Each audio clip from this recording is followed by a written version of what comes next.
Referee Mike Riley needed police protection after an explosive cut tie shrouded in controversy.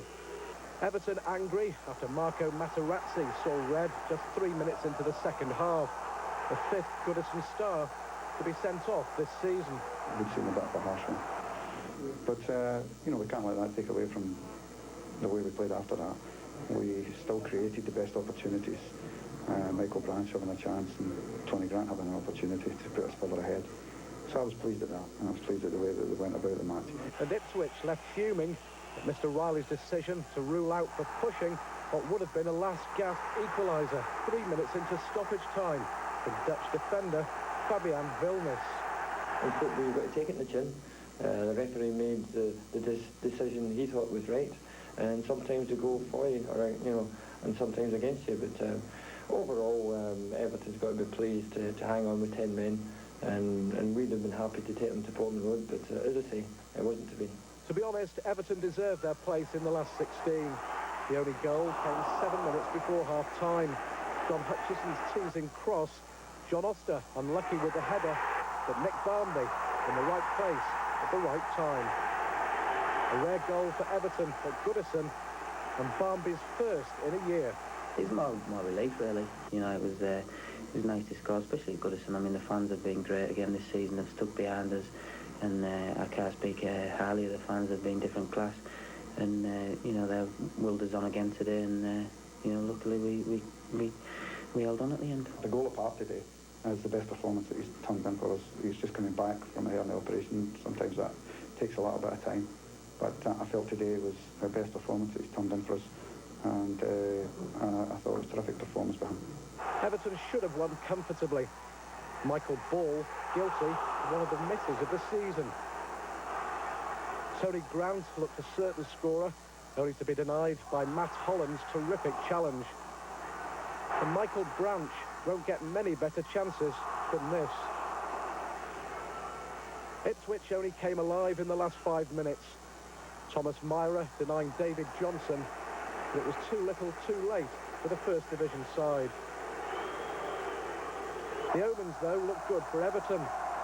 On the 2 previous occasions they beat Ipswich in the FA Cup, they went on to reach at least the semi-finals.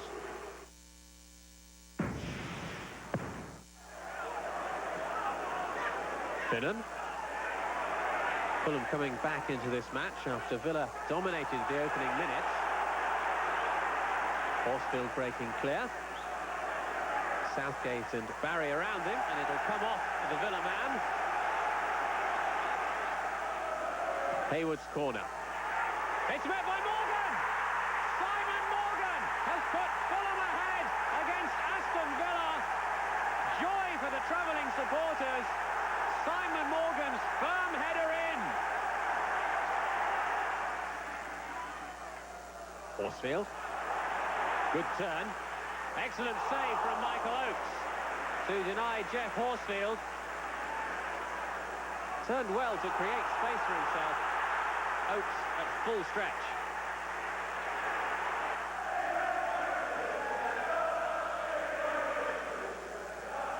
Taylor's clearance is headed on towards Pesky Solido.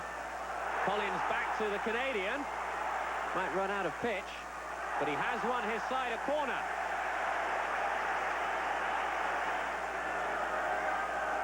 Hayward with it. Aimed deep towards Coleman. Pesky Solido against the post, and Villa scramble it away. Fulham so close to scoring a second. Chris Coleman's header, and Paul Pesky Solido nearly turned it in.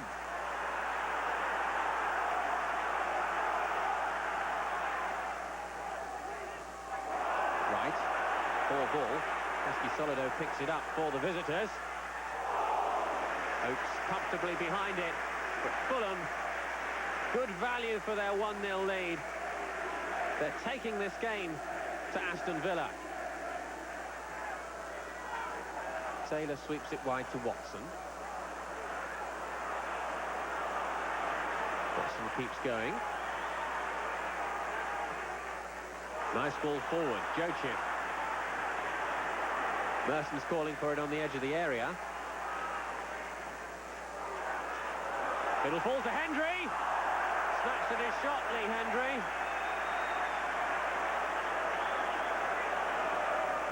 And really symptomatic of Villa's performance so far this afternoon.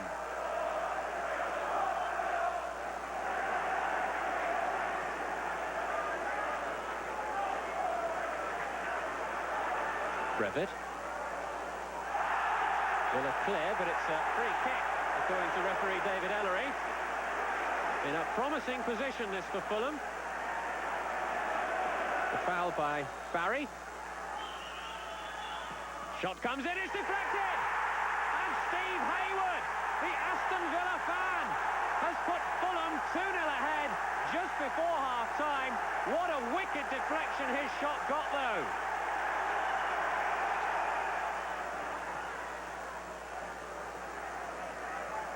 Right ball into Joachim, laid off to Hendry, just wide. Good chance for Villa early in the second period.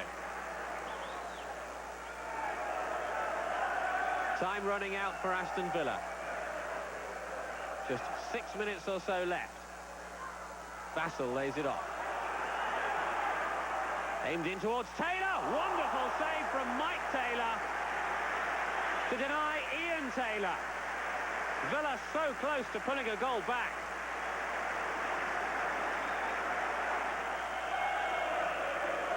Taylor's clearance forward. All Fulham eyes are on referee David Ellery. And he has brought this tie to a close. And having disposed of Southampton in the third round, Fulham of the second division knock out Aston Villa in the fourth round. A wonderful win for Kevin Keegan's team. Aston Villa 0, Fulham 2. Great day for the club. Great day for the chairman, who's invested a lot of money. Great day for the fans who saved the club for 15, 20 years, you know, when they were buying goalposts and corner flags and sponsoring the paint on the touchlines and all sorts of things to keep it going, and listing trees, which we're now trying to get delisted, by the way. But, yeah, great day for the club, and you saw the supporters here today. And I think, to be honest with you, I've met all the Villa fans have come up to said to me, we haven't seen anyone play like that here this year. You know, we came and played. We all worked for each other, and when we got the ball, we passed it well. What is going to happen about Stan Collymore now? Has he got a future here? Well, yeah, I mean, he's under contract here, and as in the past, you know, I've stood by him through thick and thin, as the previous manager, Brian Little, did. So we've been very supportive of everything that he's done, and we've always been there to pick up the pieces, I suppose. I've been at the end of my tether more than once over the last 11 months, but we managed to get a smile on our face and pick ourselves up again and go again. And Stan's not the only one that's caused me problems in the last 11 months, and no doubt in the forthcoming seasons to come, some of the things that maybe he's got involved in will just sort of pale into insignificance. Who knows what lies ahead? When you're a football manager, you have to cope with many things, but I'm certainly not complaining about it. It's been a challenge, really, for me for the last 11 months, trying to get the best out of Stanley.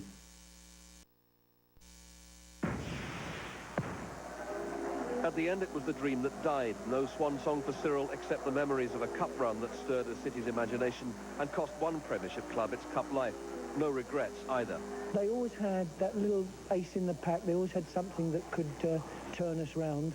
And, you know, that is the difference between Premier League and third division, shall we say. I don't think the golf was massive today. I thought it was closed right down. Just that little bit of quality when you get in and around the box. They're more patient. They want to, you know, they see a chance, shape up to shoot, check it back, shape up to shoot. But it had started with such confidence. The fans only had victory in mind.